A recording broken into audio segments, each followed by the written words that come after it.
સૌને નમસ્કાર। આ ફોર્મ તમે જે જોઈ રહ્યા છો તે તમને તમારા વિસ્તારના બીએલઓ દ્વારા મળેલું જ હશે। આ ફોર્મ ભરવામાં ઘણાને બહુ તકલીફ પડી રહી છે, તેના માટે આ વિડીયો બનાવી રહી છું। સૌથી પહેલાં તો તમને જણાવવાનું કે આ જે ફોર્મ છે તે ભારતના ચૂંટણી પંચ દ્વારા આપવામાં આવેલ છે। અત્યારે એસઆઈઆરની કામગીરી એટલે મતદાર યાદી જે નવી બનાવવાની છે તેની કામગીરી ચાલી રહી છે, તેના માટે આપણે આ ફોર્મ ભરવાનું થાય છે। તમારા દરેક પાસે આ ફોર્મ હશે, તો ફોર્મની અંદર સૌથી પહેલાં મતદારનું નામ, અહીંયા તમારું નામ આપેલું જ હશે, તમારો ઓળખપત્ર નંબર એ બી છાપેલો હશે, તમારું સરનામું, તમારો અનુક્રમ નંબર, ભાગ નંબર, તમે કયા મત વિભાગમાં આવો છો તે, તમારા રાજ્યનું નામ, આ માહિતી તમને અહીંયા છાપીને જ આપવામાં આવી હશે। તો એ સૌથી પહેલાં તમારે ચેક કરી લેવાની કે તે વિગતો તમારી જ છે અને સાચી છે કે નહીં।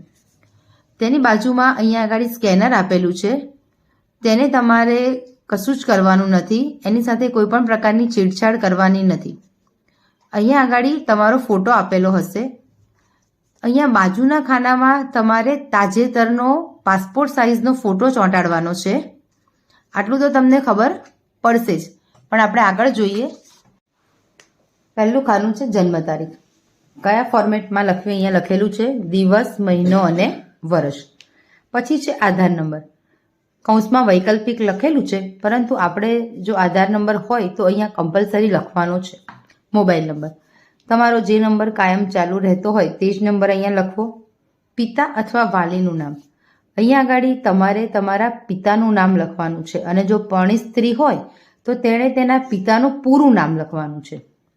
પિતા અથવા વાલીનો મતદાર ઓળખપત્ર નંબર જો ઉપલબ્ધ હોય તો, તમારા પિતાનો મતદાર ઓળખપત્ર નંબર હોય તો અહીંયા તમારે લખવાનું છે। માતાનું નામ, અહીંયા તમારી માતાનું નામ લખવાનું છે। માતાનો મતદાર ઓળખપત્ર નંબર જો ઉપલબ્ધ હોય તો, તમારી માતાનો ઓળખપત્ર નંબર હોય તો તે અહીંયા તમારે લખવાનું છે।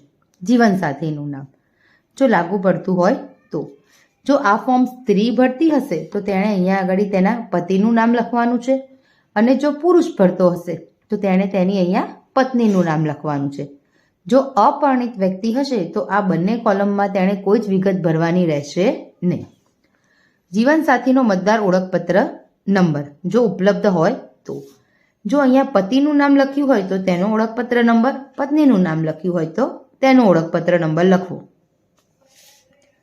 હવે આ બે જે વિગતો છે એ સૌથી અગત્યની વિગતો છે।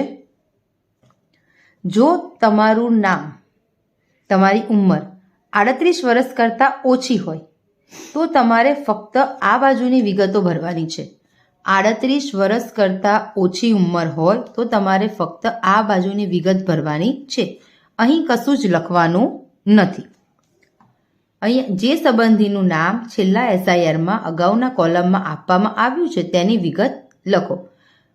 છેલ્લી એસઆઈઆર એટલે કે 2002ની યાદીમાં તમારા જે સંબંધીનું નામ એટલે કે તમારા મમ્મી કે પપ્પાનું નામ જો 2002ની યાદીમાં હોય તો અહીંયા તેમનું નામ લખવાનું છે। 2002ની યાદીમાં તેમનો ઓળખકાર પત્ર નંબર હોય તો જ અહીંયા લખવો, નહીં તો આ કોલમ ખાલી રાખવું। સંબંધીનું નામ, અહીંયા પપ્પાનું નામ લખ્યું હોય તો અહીંયા તમારે તેમના પિતાનું નામ એટલે કે દાદાનું નામ લખવું। અહીંયા મમ્મીનું નામ લખ્યું હોય તો અહીંયા એના પતિ એટલે કે તમારા પપ્પાનું નામ લખ્યું।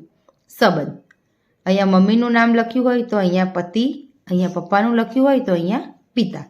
જિલ્લો, રાજ્યનું નામ, વિધાનસભા મત વિભાગનું નામ, વિધાનસભા મત વિભાગનો નંબર, ભાગ નંબર, અનુક્રમ નંબર, આ બધી જ વિગત તમારે તમારી 2002ની મતદાર યાદીમાં જે પ્રમાણેની હોય તે પ્રમાણે તમારે લખવાનું છે। હવે જો તમારી ઉંમર 38 વર્ષ કરતાં વધુ હશે તો તમારું નામ 2002ની મતદાર યાદીમાં રહેવાની શક્યતાઓ છે। જો તમારું નામ 2002ની મતદાર યાદીમાં હોય તો તમારે આ વિગત ભરવાની છે। મતદારનું નામ એટલે કે આ જે મતદારનું નામ છે એ જ અહીંયા લખવું। ઓળખપત્ર નંબર જો ઉપલબ્ધ હોય તો, આ ઓળખપત્ર નંબર તમારે અહીં લખવાનો નથી। જો 2002ની યાદીમાં તમારો ઓળખપત્ર નંબર આપેલો હોય એ જ અહીંયા તમારે લખવો। સંબંધીનું નામ, અગાઉ લખ્યું એમ જ જો અહીંયા આગળ તમે જો પુરુષ હોય તો તમારે અહીંયા એની પાછળ તમારા પિતાનું નામ લખવું, અને જો પરણિત સ્ત્રી હોય તો તેણે અહીંયા તેના પતિનું નામ લખવું. સંબંધમાં પિતા અથવા તો પતિ. જિલ્લો, રાજ્ય, વિધાનસભા મત વિભાગ, વિધાનસભા મત વિભાગનો નંબર, ભાગ નંબર, અનુક્રમ નંબર, આ બધી જ વિગત તમારે તમારી 2002ની મતદાર યાદીમાં જે પ્રમાણે હોય તે પ્રમાણે અહીંયા આગળ લખવાની છે. અને સૌથી છેલ્લે અહીંયા આગળ તમારી અથવા તો તમારા પરિવારના કોઈ પણ સભ્યની અહીંયા સહી કરવાની છે. જો કોઈ વ્યક્તિને સહી કરતા ના આવડે તો તે અહીંયા ડાબા હાથના અંગૂઠાનું નિશાન કરી શકે છે. હવે આ વિગતો તમારે લખવી હશે તો તેના માટે તમારે 2002ની યાદીમાં તમારું નામ શોધવું પડશે. તેના માટેની લિંક ડિસ્ક્રિપ્શન બોક્સમાં આપેલી છે. જો તમને ખ્યાલ ના આવે તો તમે મને કમેન્ટ બોક્સમાં જણાવજો, હું તેનો પણ વિડીયો બનાવી દઈશ. છતાં પણ જો તમને ખ્યાલ ના આવે તો તમે તમારા વિસ્તારના BLOનો સંપર્ક કરી શકો છો, જેનું નામ અને નંબર અહીંયા તમને આપેલું જ હશે. Thank you.